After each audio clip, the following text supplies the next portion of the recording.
राधे कृष्ण राधे कृष्ण। दक्षिणामूर्ति भगवान की जय। जय बोल जगत गुरु श्री आदि शंकराचार्य स्वामी की जय। जय बोल सद्गुरु श्री ज्ञानानंद गिरी स्वामी की जय। जय बोल सद्गुरु श्री नोटन्नाथ राव महाराज की जय। जय बोल सद्गुरु श्री हरिदास गिरी महाराज की जय। जय बोल श्री कल्याणी मामी की जय।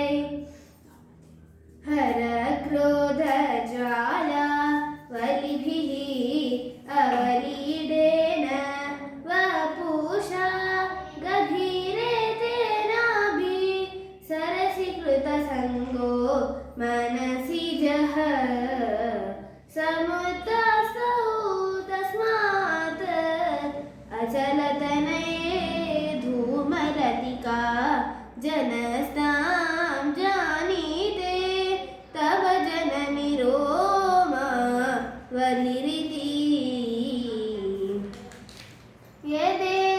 यदेतत्कालिन्दी तनुतरतरङ्गा कृति शिवे कृशे मध्ये किञ्चित् जननि तव यद्भाति सुधियां विमर्दादन्योन्यं कुचकलशयोः अन्तर्गतं तनुभूतं व्योम प्रविशति वनाभिं कुहरिणीं।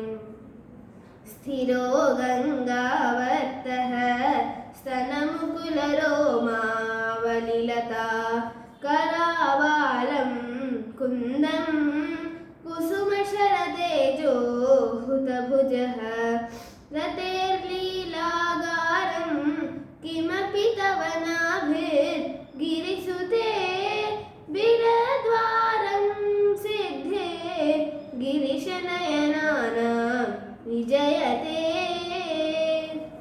निसर्गक्षीणस्य स्तनततभरेण क्लमजुषो नमन्मूर्तेर्नारीतिलक शनकैः तृत्यतैव चिरन्ते मध्यस्य त्रुटिततटिनी तीरतरुणा समावस्थास्तेम्नो भवतु कुशलं शैलतनये।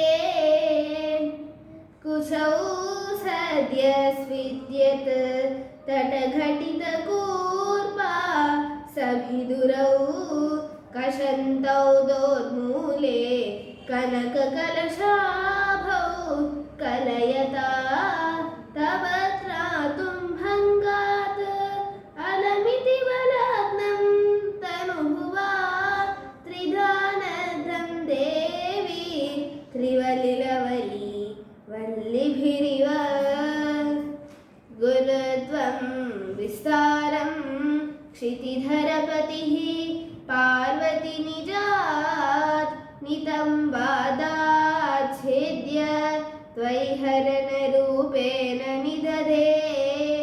अतस्ते विस्तीर्णो गुरुरयमशेषान् वसुमतीं नितम्बप्राग्भारः स्थगयति लघुत्वं नयति च।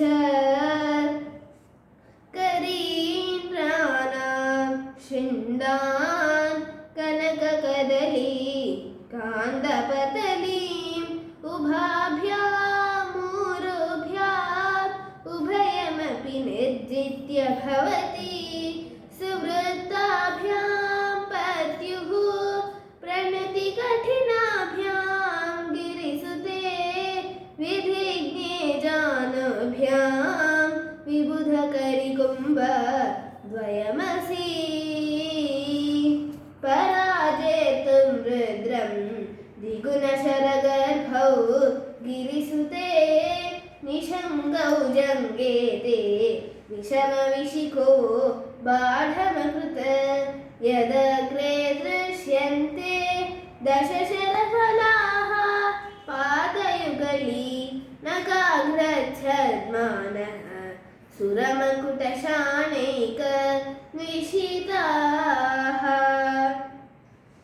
श्रुतीनां मूर्धानो ददति तव यौ शेखरतया ममाप्येतौ मातः शिरसि दयया देहि चरणौ ययोपाद्यं पातः पशुपतिजटाजूटतटिनी ययोर्लाक्षा लक्ष्मी अरुणहरिचूडामणिरुचिः नमो वाकं ब्रूमो नयनरमणीयाय पदयोः तवास्मै द्वन्द्वाय स्फुटरुचिरसालक्तकवते असूयत् यत्यन्तं यदभिहननाय स्पृहयते पशूनामीशानः प्रमदवनकङ्केलितरवे वृषा कृत्वा गोत्र स्खलनमतवैलक्ष्यनमितं ललाटे भर्तारं चरणकमले ताडयति ते चिरादन्तः शल्यं दहनकृतमुन्मूलितवता तुलाकोटिक्वाणैः किलिकिलितमीशानरिपुना हिमानि हन्तव्यं हिमगिरिनिवासैकचतुरौ निशायां निद्राणं निशिचरमभागे च विशदौ वरं लक्ष्मीपात्रं श्रियमतिसृजन्तौ समयिनां सरोजं त्वत्पादौ जननि जयतः क्षेत्रमिह किम् पदं ते कीर्तीनां प्रपदमपदं देवि विपदां कथं नीतं सर्भिः कतिनकमती कर्परतुला कथं वा बाहुभ्याम् उपयमनकाले पुरभिदा यदा दायन्यस्तं दृशति दयमानेन मनसा नखैर्नाकस्त्रीणां करकमलसङ्कोचशशिभिः तरूणां देव्यानां हसदैव ते चण्डिचरणौ फलानि स्वस्तेभ्यः किसलयकराग्रेण ददतां दरिद्रेभ्यो भद्रां श्रियमनिशमह्नाय ददतौ ददाने दीनेभ्यः श्रियमनिशमाशानुसदृशीम् अमन्दं सौन्दर्य प्रकरमकरन्दं विकिरति तवास्मिन् मन्दार स्तबकशुभगे यातु चरणे निमज्जन्मज्जीवः करणचरणः षट्चरणतां पदन्यासक्रीडा परिचयम् इवारब्धुमनसः स्खलन्तस्थे खेलं भवनकलहं सा न जहति अतस्तेषां शिक्षां शुभगमणिमञ्जीररणितः चलादाचक्षाणं चरणकमलं चारुचरिते गतास्ते मञ्चत्वं द्रुहिणहरिरुद्रेश्वरभृतः शिवः स्वच्छच्छाया घटितकपट प्रच्छदपदः त्वदीयानां भासां प्रतिफलनरागारुणतया शरीरी शृङ्गारो रसैव दृशां दोग्धिकुटुकम् अरालाकेशेषु प्रकृतिसरला मन्दहसिते शिरीशाभाचिते दृशदुफलशोभा कुचतटे भृशं तन्वी मध्ये ऋतुरुरसिजारो हविषये जगत्रातुं शम्भोर् जयति करुणा काचिदरुणा कलङ्कः कस्तूरी रजनिकरबिम्बं जलमयं कराभिः कर्पूरैः मरकतकरन्दं निभिडितम् अतः स्वद्भोगेन प्रतिदिनमिदं रिक्तकुहरं विधिर्भूयो भूयो निवेदयति नूनं तव कृते पुरारातेरन्तः पुरमसि ततः स्वच्छरणयोः सपदा मर्यादा तरलकरणानाम् असुलभा तथा हेते नीताः शतमखमुखाः सिद्धिमतुलां तव द्वारोपान्तस्थितिभिः रणिमाद्याभिरमराः कलत्रं वैधात्रं कति कति भजन्ते न कवयः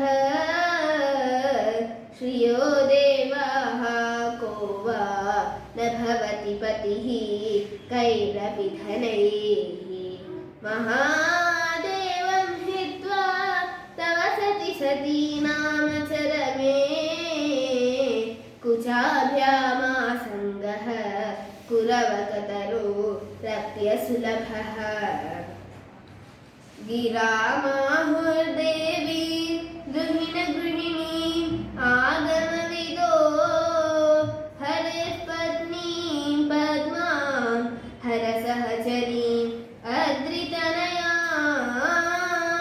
तुरीया कापि त्वं दुरधिगमनिस्सीममहिमा महामाया विश्वं भ्रमयसि परब्रह्ममहिषी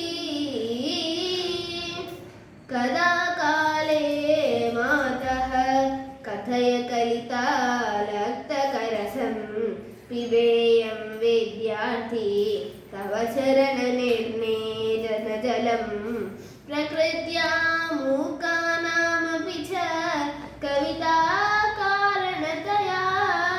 कदा दत्ते वाणी मुखकमलताम्बूलरसताम् सरस्वत्या लक्ष्म्या विधिहरिसपत्नो विहरते रतेः पातिव्रत्यं क्षितिलयति रम्येण वपुषा चिरञ्जीवन्नेव क्षपितपशुपाश व्यतिकरः परानन्दाभिक्यं रसयति रसं त्वद्भजनवान् प्रदीपज्वालाभिः दिवसकरनीराञ्जनविधिः सुधासूतेश्चन्द्रोपलजललवैदर्घ्यरचना स्वकीयैः अम्भोभिः सलिलनिधिसौहित्यकरणं त्वदीयाभिर्वाग्भिस्तव जननिवासां स्तुतिरियम् धनं तरुं कल्वि तरुं मुरुनालं तलर्वड्यामनं तरुं दैववडिवं तरुं நெஞ்சில் வஞ்சமில்லா இனம் தரும் நல்லன எல்லாம் தரும் அன்பர் என்பவர்க்கே கனம் தரும் பூங்கோலால் அபிராமி கதை கங்களே அபிராமி கதை கங்களே ஆத்தாளை எங்கள் அபிராமவல்லியை ஆத்தாளை எங்கள் அபிராமவல்லியை அந்தமெல்லாம் பூத்தாளை மாதுளம் பூநிறத்தாளை புவியடங்க காத்தாளை அங்குஷ பாஷாங்குஷமும் கரும்புமங்கை சேர்த்தாளை முக்கன்னியை தொருவார்க்கொரு தீங்கில்லையே முக்கன்னியை தொருவார்க்கொரு